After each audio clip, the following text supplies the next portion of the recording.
নির্বাচন, রাজনীতি, সংলাপ, দ্বন্দ্ব এসব নিয়ে আপনার হয়ে ক্ষমতাকে প্রশ্ন করতে চায়, জানতে চায় মতামত, তুলে ধরতে চায় বিশেষজ্ঞদের বিশ্লেষণ। দেখছেন Walton electric kettle presents the question. সাথে আছে আমি Ashraful Islam. Walton Electric Kettle. Boil fast, live smart. নির্বাচনের আগ মুহূর্তে হঠাৎ করে আলোচনায় জামায়াতের আমির ডাক্তার শফিকুর রহমান। তার সামাজিক যোগাযোগ মাধ্যম এক্স অ্যাকাউন্ট হ্যাক হওয়া নিয়ে রাজনৈতিক অঙ্গনে চলছে সমালোচনার ঝড়। বিশেষ করে তার অ্যাকাউন্ট থেকে কর্মজীবী নারীদের নিয়ে পোস্ট নিয়ে চলছে তুমুল বিতর্ক। সেখান থেকে প্রশ্ন উঠছে, বাংলাদেশ জামায়াত ইসলামী ক্ষমতায় আসলে ঝুঁকির মুখে পড়বে নারীরা, কিংবা কেমন হবে তাদের শাসন ব্যবস্থা? এরই মধ্যে বিএনপি মহাসচিব মির্জা ফখরুল ইসলাম আলমগীর অভিযোগ করেছেন, দেশকে আফগানিস্তান বানাতে চায় জামায়াত ইসলামী। যদিও প্রচলিত আইনে দেশ পরিচালনার কথা বলছে জামাতের শীর্ষ নেতারা, তবে একদিকে প্রার্থী তালিকায় নারী না রাখা, অন্যদিকে সবশেষ আমিরের অ্যাকাউন্ট থেকে পোস্ট বিতর্ক, সব মিলে ঘুরপাক খাচ্ছে নানা প্রশ্ন। এই অবস্থায় নির্বাচনের মধ্য দিয়ে জামায়াত ক্ষমতায় আসলে নারীরা কি ঝুঁকিতে পড়বে? এমন প্রশ্ন তুলে যুগান্তরের ইউটিউব, ফেসবুক এবং ওয়েবসাইটে পোল দিয়েছিলাম আমরা। ইউটিউবে এই জরিপে নিজের মতামত জানান 1,62,000 সামাজিক যোগাযোগ মাধ্যম ব্যবহারকারী, যেখানে 75% মানুষ মনে করেন জামায়াত সরকার গঠনের সাথে নারীদের ঝুঁকিতে পড়ার কোনো সম্পর্ক নেই। আর জরিপে অংশ নেওয়া 22% মানুষের মতে ঝুঁকিতে পড়তে পারে নারীরা। তবে কোনো মন্তব্য করতে রাজি হননি জরিপে অংশ নেওয়া 3% সামাজিক যোগাযোগ মাধ্যম ব্যবহারকারী। এ তো গেল ইউটিউবের জরিপ। এবার জেনে আসবো এই জরিপের পক্ষে বিপক্ষে থাকা সাধারণ ভোটারদের মন্তব্য।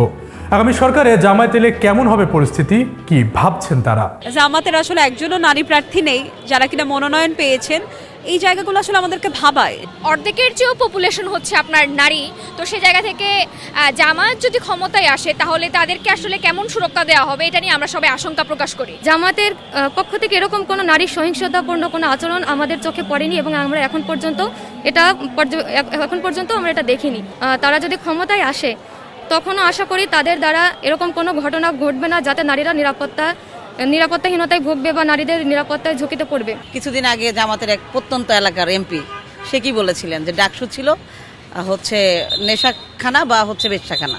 তো এটা তো সরাসরি নারীদের উপরই একটা ট্যাগ। জামাতের ওই প্রত্যন্ত এলাকার এমপি থেকে শুরু করে সর্বোচ্চ আমির, তারও দৃষ্টিভঙ্গি একই। আমরা দেখতে পাচ্ছি যে জামাতের থেকেই নারীদের বেশ ভালো একটা অংশগ্রহণ আছে। তো তাদেরকে প্রতিহত করতে আমরা বিশেষ কোনো দলকে দেখি যে হচ্ছে সহিংস আচরণ করছে বা সন্ত্রাসমূলক কাণ্ডে তারা অংশ নিচ্ছে। তো সেই তুলনায় জামাতের পক্ষ থেকে বা জামাতের থেকে এই ধরনের কোনো সহিংস আচরণ অন্য দলের প্রতি বা অন্য যে কোনো নারীর প্রতি এটা আমরা খুব কম দেখি। ইলেকশনের আগে কিন্তু তারা নারীকে নিয়ে তাদের বিভিন্ন মন্তব্য দেখলেই বোঝা যায় তারা আসলে নারীকে নিয়ে তাদের কি প্ল্যান, কতটুকু তাকে বিশ্বাস করা যায় আসলে সেটা কিন্তু এখন সন্দিহান। জামাত যেহেতু একটা ইসলামপন্থী দল, সো আমি আশা করি যে জামাত ক্ষমতায় আসলে নারীরা কখনো ঝুঁকিতে পড়বে না। অবশ্যই নারীদের অধিকার জামাত নিশ্চিত করবে। জামাত কিন্তু এখন বর্তমানে বিতর্কের উপরে এজন্য যে দেখা যায় যে চরমনায় পীর সাহেব সে স্পষ্ট বলে যে জামাত ইসলামী দল নয়। তাহলে এখন আমি জামাত যদি ইসলামীটা বাদ দিয়া যেভাবে রাজনীতিতে আসুক আগে, তারপরে ঝুঁকি আছে কিনা সেটা পরবর্তীতে মানুষ দেখবে তারা ক্ষমতায় আসবে। দর্শক, এ ছিল সাধারণ মানুষের মতামত। এবার চলুন জেনে আসা যাক এ নিয়ে রাজনৈতিক পক্ষগুলোর বক্তব্য কি। আমরা দেখেছি একটি রাজনৈতিক দলের একজন নেতা পরিষ্কারভাবে বলে দিয়েছে যে তারা কোনোভাবেই নারীর নেতৃত্বে বিশ্বাস করে না। যে দলটি নির্বাচনের আগে দেশের অর্ধেক জনগোষ্ঠীকে ঘরের মধ্যে বন্দী করতে চায়, যে দলটি নির্বাচনের আগে দেশের অর্ধেক জনগোষ্ঠীকে অসম্মানজনকভাবে কথা বলে, তাহলে আপনাদের কাছে আমার প্রশ্ন আজকে, নির্বাচনে যদি তারা কোনোভাবে সুযোগ পায় নির্বাচন পরবর্তী সময়, তাহলে তাদের আচরণ কি হতে পারে? জামাতে ইসলামের তো ব্যাপারটাই আছে এরকম। ওরা তো মহিলাদেরকে কাজ করতে দিতে চায় না, বলে মহিলারা ঘরে থাকবে, কাজ করবে কি? এরা জামাতে ইসলাম এই দেশ থেকে আফগানিস্তানে কোন দিকে নিয়ে যেতে চায়? জামাতে ইসলাম একটা দল, যে দলটা আমাদেরকে সামনের দিকে যেতে বাধা দেয়। আমরা পিছনে যেতে চাই না, আমরা সামনে যেতে চাই। আমাদের কাছে সবচেয়ে বড় মডেল হলো ডাকসুতে ছাত্র শিবির বিজয় হয়েছে। তার মানে কি ওখানে কি মেয়েদের লেখাপড়া বন্ধ হয়ে গেছে? বা কোনো মেয়েকে জোর করে বোরকা পরাইছে এবং কেউ বলতে পারবে না এটা। তো রাষ্ট্রীয়ভাবে যদি এই দল এই জোট বিজয় হয় তাহলে অবশ্যই নারীদেরকে সম্মান দেওয়া হবে এবং আমরা কোনো জোর করে কারোর উপর চাপিয়ে দেব না।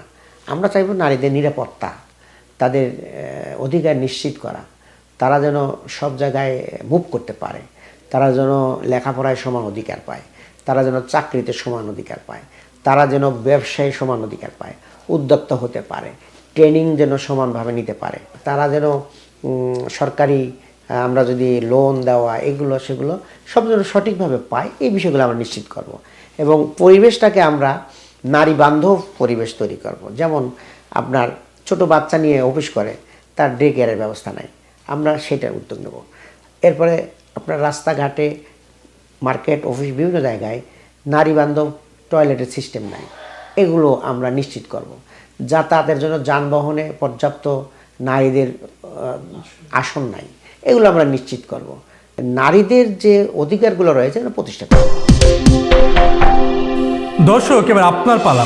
জামায়াত ক্ষমতায় আসলে কেমন হবে দেশের চিত্র, এ নিয়ে আপনি কি ভাবছেন তা জানাতে পারেন কমেন্ট বক্সে। আগামী পর্বে ফিরবো Walton electric kettle presents the কোশ্চেনের নতুন পর্ব নিয়ে। জানতে চোখ রাখুন যুগান্তরের ইউটিউব, ফেসবুক এবং ওয়েবসাইটে।